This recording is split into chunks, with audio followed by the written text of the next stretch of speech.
Bonjour à tous, merci de nous rester fidèles, vous informer, c'est notre devoir, nous avons toujours pour nous donner des informations et assurer, il y a source sûre, pour tout ce qui est rumeur que nous allons avoir pour informer nous véritablement à Kinshasa. Alors, les lots, vous voyez que malaise est en PPRD, après suspension, il y a président et à Ligue de jeunes, un groupe de jeunes, ça a été déclaration dernièrement, on a lancé un ultimatum dans le secrétaire permanent Emmanuel Ramazan Nishadari pour un acte poste pour lever sanctionné sur Serge Kadima. Ultimatum inspiré, jeunes qui décidé il y a aucun les lots au Vandisa comité de crise pour les Kamba parti na bango PPRD, mais nanenge masolo basolo lina gouverneur ya ville parce qu'il était prévu marche Salama gouverneur à ville a boy marche na bango mais bakanisa ki bazoki likanisi basolo en comité restreint na paroisse Notre-Dame de Fatima ici ka oyo ba policier baye ko disperser bango ba pandi bango balobi mibe kolobi bateau ko sangana plus de 10 personnes, donc il faut respecter l'Ibeko Yango et le Bango va désapprouver, Bango va démarche na Bango démocratique et ils n'ont pas voulu pour ça l'incident, même si membre na Bango Bayaki et l'ongo pour réfléchir comment mettre en place comité de crise wana bazonga na Kimia pe Bango moko va se retirer pour enfin chercher un endroit où Bango pour ça des déclarations de désapprobation na Bango na ndenge bapandi bango na détermination na bango que coûte que coûte il faut renouvellement et salama na kati ya PPRD parce que pour na bango ba perdre place ya minene ba occuper na mboka oyo et le comité en place ezali kosala eloko moko te mpona koluka kozongisa parti na bango ndenge ezalaki makasi donc eloko wana babi coûte que coûte il faut mettre justement comité de crise na PPRD pour que Bamakambu ait avancé. Je vous laisse donc suivre la déclaration et à mettre Jimmy Galassi. Ce qui s'est passé na paroisse Notre-Dame Fatima, ici ka oyo ba futaki mbongo na bango ba louer salle pour que ba sala conférence de presse na bango na bandeko ya presse ndenge boyebi biso tozalaka toujours wana mpona koluka bainformation donc natiki bino bolanda lolenge nini makambo nyonso elekaki ndenge bapandi bango na Notre-Dame Fatima et puis esika oyo bakei kosala déclaration na bango mpona koloba ke bakotika te bakocontinue lutte na bango kino kozongisa PPRD esika oyo ezalaka liboso.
Gouverneur de la ville, Ayanola Gibiso na Mokanda na ye. En tant que républicain, on a essayé de faire voir au gouverneur de la ville que le geste barrière et qu'on allait respecter. Mais tu as noté, moi, volonté moko ferme à quoi empêcher, tu as muselé biso. Au regard, il y a un combat qui du moins est un combat noble. Joseph Kabila Lobi, il faut renouveler la classe politique parce que la classe politique oyo est là qui limite à tous les niveaux. En tant que républicain, ton dimi, tu as annulé marche. Oyo qui n'a objectif moko ko installer comité de crise nakati à partir na biso to bengi PPRD. To bon, tous les démocrates, tous les républicains, tous les nationalistes, tous les respectueux à texte. Pe ba loi, ça dit mibe ko yamboka na biso. Tous qui les kanisi a ko se retirer en comité restreint pour to meka ko ba lolenge nini to ko projeter les kanisi yo tous qui nango pour ce qui est vrai to ke nango tina suka Shadari. On ira jusqu'au bout avec vous. Tokomi na esika tokanisa que tokosa la moi réunion moko comité restreint to qui peut belete kaka 300 ou 400 personnes comité restreint tomoni la police aye lisusu pona ko bimisa biso na kati ya salle. Encore une fois, tu as adopté attitude moya ko éviter accrochage pour tozali bakitami ya Joseph Kabila. Toko bundana police te pour police oyo lolenge police allait organiser Joseph Kabila ndazaki na base ya ko organiser police pe armée na biso. Encore une fois, toboyi ko s'affronter dans la police, mais to rassurer camarades, secrétaires permanents, honoraires, que ce combat est sengeli ozwango très au sérieux. Nous sommes au courant des manigances oyo qui préparé na bureau na yo, qui ballon d'essai. Tu comprends ndenge nini au fonctionnaka. To ningi sio muke, zala calme. Ce n'est que le début. Merci beaucoup cher ami. Bo zonga na kimia, to tikali pe na kimia. Très bientôt bokoyeba mokolo to kobengi sabino po to kopesa susu badate te. Shadari sera surpris que na mikolo zoya siège à partir que zala assiégé et puis to matérialiser likambo to lobaki. To pesi lisusu longonia pe merci na bakulutu ba sage honorable sénateur Moïse Kanga, honorable sénateur Évariste Bochab, Toyokaki et Yanonabino, Bosenga Kito Tianase, Poto Luka Solution. Merci Nabino. Merci encore à Jean-Maïka Samba. Naba conseil au Pessibiso, to cité va combe belete, mais bon comprendre Pébiso que le combat que nous sommes en train de mener, c'est une façon de faire comprendre que parti auto bengi PPRD eza Shadar ina famille na yete. Mokili mobimbe yebi lolenge nini PPRD est comme une connotation moko d'un parti impopulaire. Quand on parle de PPRD, on a l'impression que PPRD est impopulaire, est parti moko malette. Biso ba indéfectible combattant Joseph Kabila Omoniao. Tokoki ata mokolo moko te kokostionné et loko ezoko lobama na kati ya opinion tant nationale qu'internationale. Le PPRD est allé parmi les partis politiques de masse en République démocratique du Congo. Mais ma beza que bato ba ko kumba PPRD ba décider ki ko sale la ba jeune ba marche pied na bango. Lelo o elinye ko sala ma lelo. Ba jeune ya parti moko. Bon, Moussou se lit qu'on comprendre quintessence, ton nature, il y a combat, ton communé. Bazala qui facilement manipulable. Les lots, bah, mon que, bah, jeune, il y a parti de mon côté, bah, jeune, il y a Joseph Kabila, bah, Kobunda. Pour côté moko balobi que c'est l'histoire à rajeunir classe politique. Côté Moussou Bakani, c'était que non, classe politique, tu peux rajeunir en côté parce que Batata wana, tous en poste na bango, baluwa, kabiso n'enge baluwa, kabakiti, na ba 5 000, ba 10 000 francs, pour tout sale la bango, banana bango, bandeko na bango, na ba multiples bureaux, basi na bango.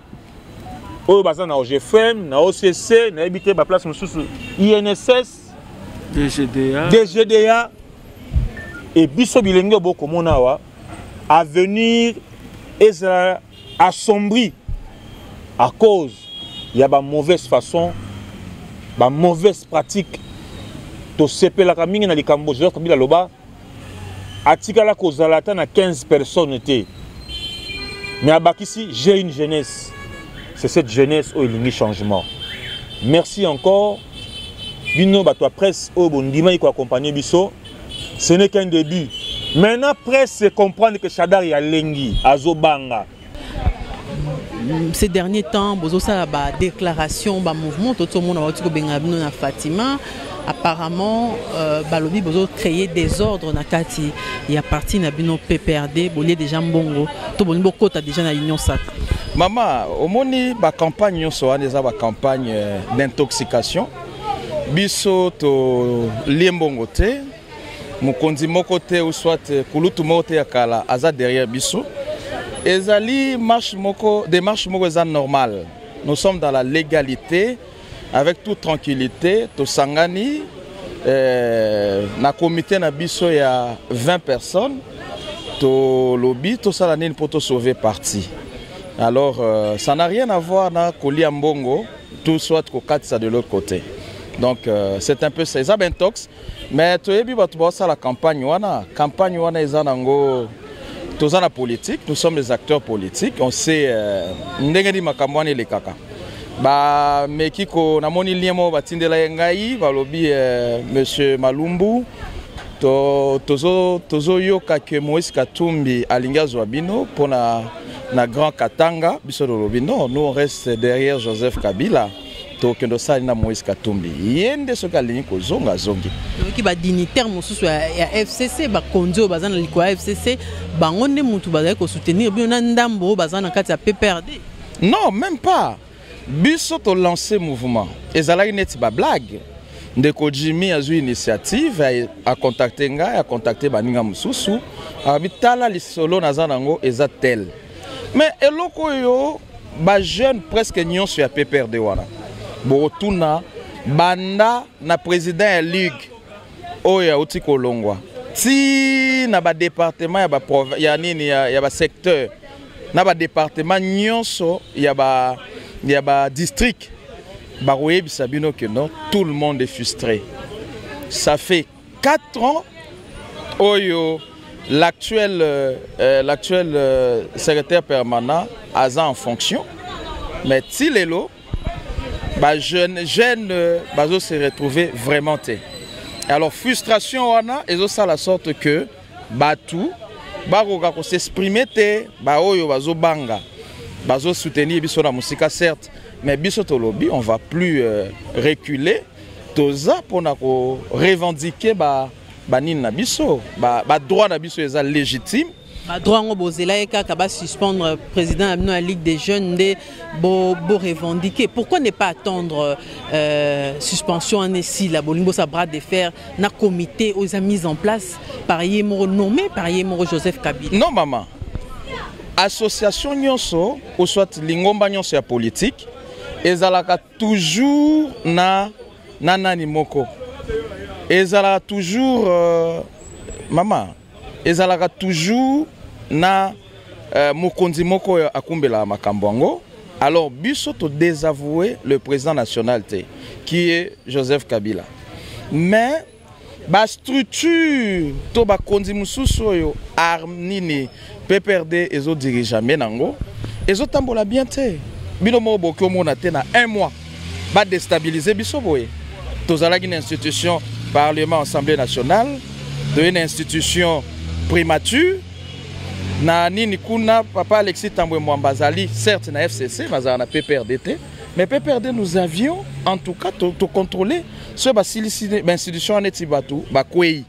Normalement, ba côté la biso na ba institution msusu weza ba administrateur de territoire, ba députés provinciaux, ba ministres provinciaux, ba makambona nyonso. Et ça déjà préparé sur la table, ya ba tubaki na union sacrée. Et nous étant que parti phare ya mboka, on peut pas accepter que parti et quoi fané négazo fané. Vous pensez que actuel secrétariat déjà à la base n'a... Bien sûr, maman. Pour quel but justement? Au quotidien. Vous savez, lorsque vous avez une famille, bateau va gérer au quotidien et allez secrétariat permanent. Et lorsque vous vous trouvez devant des échecs répétés, il est que normal qu'on l'accuse de n'avoir pas bien géré. C'est normal. Et dans la culture, il y a démissionné, mais déjà démissionné. Avant même Bissoto intervenir. Parce que le chèque est criant. On ne peut pas accepter que le chèque continue. On a pu perdre na poste nini. Bissoto zali na Luc de Gênes à Lukunga. Mais na Katia Koya FCC, je suis l'un des communicateurs à FCC. Je suis le président de la voix du chef, la voix de Kabila. Donc, on m'appelle héritier de Komishikita. Ce qui est là, oyo moningai. Ce qui moningai est là, oyo. Nazolo ba Shadari doit démissionner dans 48 heures. Le chef ça lelo, il fallait les londe Shadari, Atika, Bokondi, il a perdu les lots. Nalobaki yango depuis les lots, il faut Shadari, Atika, Bokondi na aide. Pour nini? Si tu on ne change pas l'équipe qui gagne. Une équipe qui fait perdre. Une équipe qui est toujours pour là partout. Et puis, nous avons maintenir pour la ligne. Au lobby, pour la partout. Toujours pour la partout. Bozo na yango bino moko. Ba journaliste bozo mona yango na bilili, bozo mona toujours pour la partout. Wapi? Toujours pour la partout. Ngana toujours pour la partout. On dirait que Bopoli. Kopolana parce que au moni mutu et ça déjà Yakobeba. Alors si man surtout et si bien la conséquence. Alors nous les jeunes capables, les jeunes intellectuels, les jeunes qui sont mobilisés pour aujourd'hui que Shadari doit démissionner. Il est parti accueillir Kindu Mayema. Ngana koyebisa ye loko moko na bopete na bokimia azalaki SP na biso. Alors to sengi na ye na kimia a démissionné sans condition. Je dis bien sans condition. Il doit démissionner sans condition, Shadari. Ce qui a été bon, ce qui a été, il y a mon papa, pour partir à été, partir à Joseph Kabila. On tout est moral, Joseph Kabila. Il est mon colo parti, il est président à parti. Tant que yo bâti yo pour diriger, au moins que quitter. Tika msoya ko soit place. Ce qui est mon qui est à boy comme tika yango. Ce qui est à mon qui a beaucoup tika peut perdre. Biso ba jeune, ya peut perdre. Tokozua relève, tokozua makoki, tokozua nyoso tout oyo biso moko tokosimba parti wana.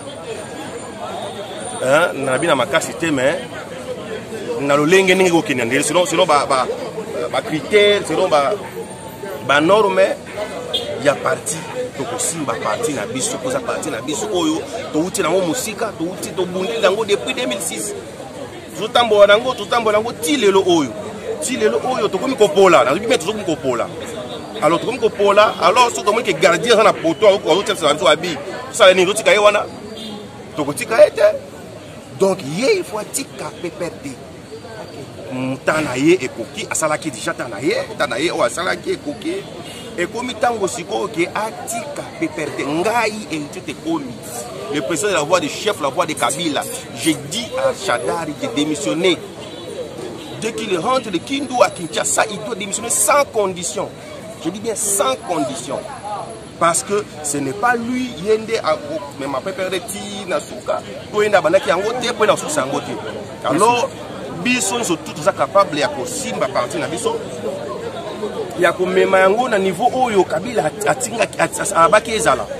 Pour Kabila, tolobi asolo baté toyebi stratégie na été auto préparé pour la biso alors toboyi ke ekoma vie wana au moins bi machine bosala ki wana mais botiki bango ba mabino kola bangulu kola bangombe tina suka pona nini pourtant boza wana vous êtes capable ya ko gérer parti na bino ya ko ma parti ya bino tina suka ndenge Kabila ye moko asengaki alors na sengi da Shadari takaratanga kozonga awa tanga kozonga kini quand tout est nécessaire qu'il est là mais na pesi 24 heures soki akomi kini akede kotika malembe inde démission na ye atiki yango na kimia pour que parti ya Kabila Joseph Kabila évolue ndenge Kabila ye moko asengi za. Merci beaucoup. Merci. Comme vous l'avez remarqué à travers notre tenue, nous sommes les jeunes du PPRD. Nous sommes la jeunesse de Joseph Kabila. Nous avons initié depuis un certain temps un combat pour réclamer, n'est-ce pas, le renouvellement, le rajeunissement et la régénération d'un autre PPRD. Chose que nous n'avons pas reçue facilement. Et nous avons estimé qu'il était temps pour nous, la jeunesse, de faire une révolution pacifique et de réclamer ce renouvellement de la classe politique au sein du PPRD. C'est très important. Nous traversons une période assez compliquée, une période très difficile de notre vie politique. Et il est important que nos vieux puissent responsabiliser davantage les jeunes si nous voulons espérer reconquérir le pouvoir que nous avons perdu. Ce n'est que ça notre démarche. Nous n'avons pas l'intention de tuer, de blesser ou de casser qui que ce soit.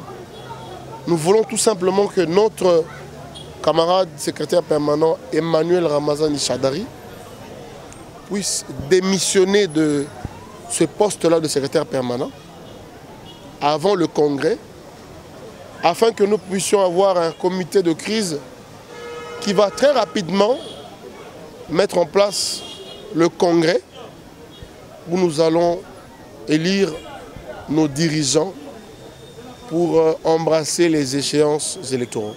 Donc voilà. La gestion du camarade Emmanuel Ramazani Shadari est caractérisée par la haine. Pour tout celui qui ne partage pas un même avis que lui, directement tu es mal aimé.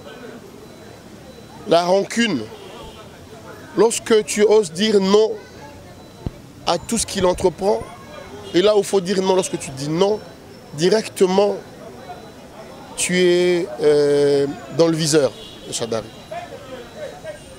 Et la haine tribale, lorsque tu n'es pas de sa province et que tu oses émettre un avis contraire, et surtout parce que le PPRD c'est un parti installé sur toute l'étendue du territoire national. Nous avons les Baluba, les Baswahili, les Bakongo, et surtout lorsque tu es du Kasaï, chose qui nous fait le plus mal, c'est ça.